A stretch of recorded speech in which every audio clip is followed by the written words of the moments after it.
Okay, so we're going to take our knowledge that we've learned so far in kinetics and apply it to a series of questions. I know it says here steady state approximation, multi-step reaction, energy profile. We've actually mentioned many of these ideas already. We've also, it looks like we had skipped section 5.8, but we've already incorporated that into other sections here of Unit 5. So today, again, is going to be a practice day, and not really much in the way of new material. So we have four unique questions. Some of these are for response, like this one, and some are multiple choice. So we have, let's just go over what we have here. We have a balanced chemical equation. It's proposed that this happens in a two-step process. It's also proposed that we know which one is the slow step. Part A here. Step 1 of the proposed mechanism involves the collision of NO2 and F2 molecules. This step is slow, even though such collisions occur very frequently in the mixture. Consider a specific collision between a molecule of NO2 and a molecule F2. And so we still haven't had a question yet. One factor that affects whether the collision will result in a reaction is the magnitude of the collision energy. Explain. So I think my explanation would be, if there's not sufficient energy in that collision, you wouldn't be able to break the bonds that are inside those molecules. And if you don't break those bonds, then no reaction will occur. So you have to be able to overcome the activation energy. Part 2, identify and explain one other factor that affects whether the collisions result in a reaction. Even though you have sufficient energy, if they don't collide in the right way, like for instance, here is an F molecule. If this NO2, here's NO2, if it collides with that part of F, nothing happens. It would have to collide in a method that would allow the NO2 to combine with an F.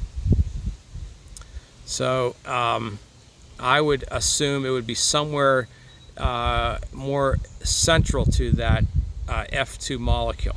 So orientation is very important. Let's move this up a little bit here. Consider the following potential rate laws for the reaction. Circle the rate law below that is consistent. So I guess we'll have to move a little bit down here. So we know that step 1 is the slow step. So the coefficients and reactants that are in the slow step have to match up with what's in the rate law and those orders of reaction. And that's the only one that works like that. NO2 to the first and F2 to the first. Okay. So I think I've already explained my reasoning. We can double check answers here. And also in here is some things that the AP folks, the graders, were specifically looking for, and they award points as such there. Okay, so let's go to our second set here, and these are multiple choice. I think answers are already given here, so we can kind of gander at the answers, a D and an A for these two. So we already know that these are our two answers, but let's figure out why. Well, let's look at the questions too. So we have a rate mechanism, step 1, step 2. Which of the following statements is correct? Let's look at let's go process elimination here. Let's get rid of A, B, and C, and see why we don't like those three answers and why we like D. So step 1 represents a unimolecular. Well, we have two of them, so that would be bimolecular. Increasing the concentration of NO will decrease. That's never the case. So if you add more reactant, it's going to make the reaction go faster. Raising the temperature will have no effect. Well, we've talked, I think, many times now that if you raise the temperature of the mechanism, the molecules will move faster, so they'll have more collisions, and on top of that, they actually will have a greater chance of overcoming activation energy. And then let's see why we like D.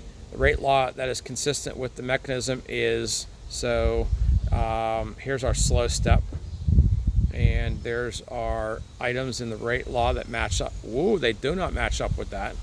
We'll come back to that in a second. Or actually, let's come back to that now.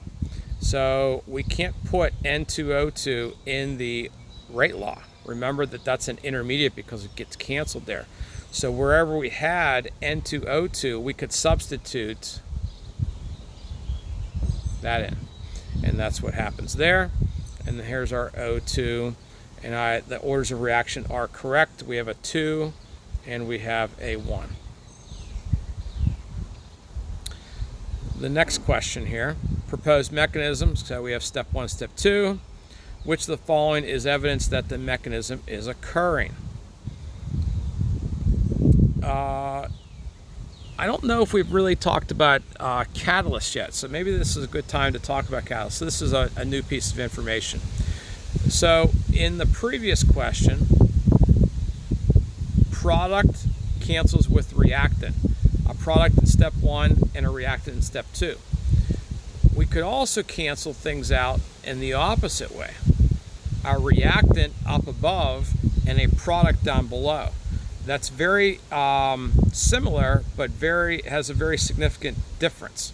So over here, we never get to see that material N2O2 because it gets made and then gets used up. As opposed to that way, we got Cl that went into the chemical reaction, and we had Cl that went out of the chemical reaction. So it turns out that that is a catalyst.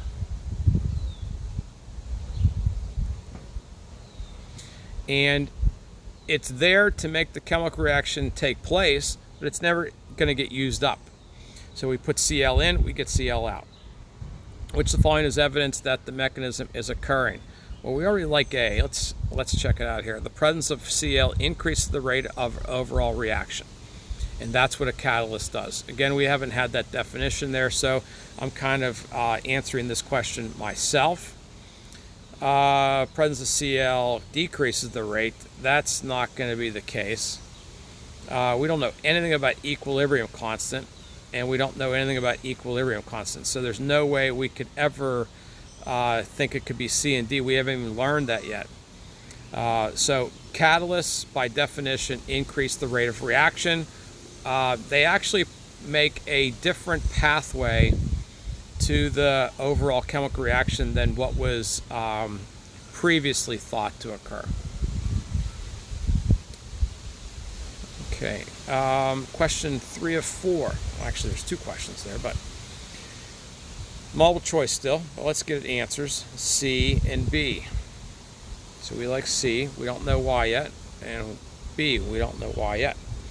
So we got 2 mechanisms here. We have a rate law, we have an overall order of reaction. So again, I did say we have 2 mechanisms. We also are going to be very interested in the slow steps, I bet. Okay, it looks like they're not very different. Actually, they're not different at all. Based on the information above, which of the following is true? Only mechanism 1 is consistent with the rate law. Well, let's look at mechanism 1. Oh, by the way, both these have the same slow step, and that matches up perfect with the rate law. That's one of the things that we like to know if a mechanism is correct. The other thing we like is that does everything cancel out? And I'll just do one of these. I'm not going to do both. Those cancel on both sides. Those cancel on both sides. And you're left with 2 reactants and 1 product. The same 2 reactants and the same product. And if you do that with mechanism 2, you'll find that that exactly happens the same. So, since both have the same slow steps, they match up perfectly with the rate law. Everything cancels to get the chemical reaction, the balanced chemical reaction. That's why we like that 1 and 2 are consistent with the rate law. The question on the right hand side here, again we have a rate law, we have a balanced chemical equation. The reaction represented above occurs in a single step, so not really a mechanism. Scientists correctly calculates the rate of collisions that have sufficient energy to overcome the activation energy. The observed reaction rate is only a small fraction of what was calculated. Why is there a discrepancy between what really occurs and what was theoretically going to occur? What would be the reason for that? Well, I don't think we're going to even go through the process elimination here. I think we're going to go. So, talking in a previous section, you have to overcome the activation energy. You have to have collisions, and the orientation of those collisions has to be perfect. And so just because molecules hit into each other with sufficient energy, they may not be oriented correctly. So that's how we got answer B. And our last question looks like a free response question here. I'm going to make this just a tiny bit smaller so we can fit all this on here. So actually, let's revisit cis and trans for a second. So if that occurs, now in this case it's a methyl group on the same side of the, I guess we can call it the top here. And then if you have like a catty corner kind of look, that's trans. So it's not much of a chemical reaction, but it's still significant. And someone studied that. And we got some different trials. And it's already told to us that it's first order.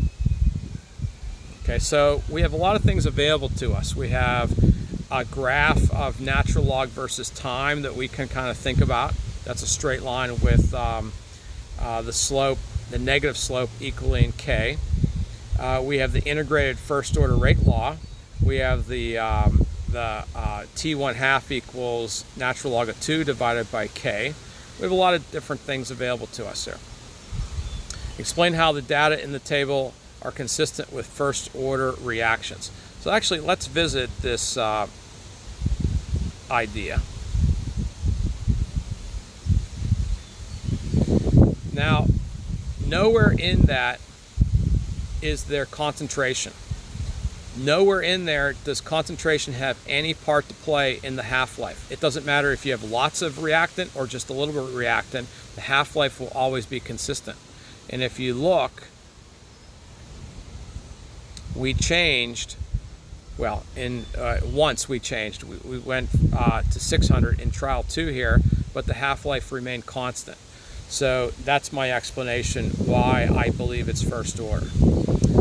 Once you know it's first order, and it's already told you it's first order, can you calculate K? And yes, we can. So we know half-life is 100 seconds.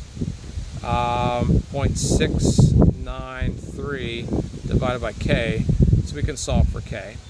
And by the way, we can, I don't have a lot of room to write things here, so I guess we can kind of go back and forth and look at answers. So there we go. Not much as far as mathematically, you might have been able to do this without a calculator.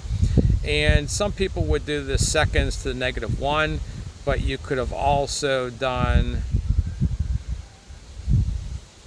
that. Both those are identical. Let's take a look at our next item here. Is the initial rate of reaction of the reaction trial 1 greater, less than, or equal to trial 2? So let's erase some of this so it doesn't look so busy.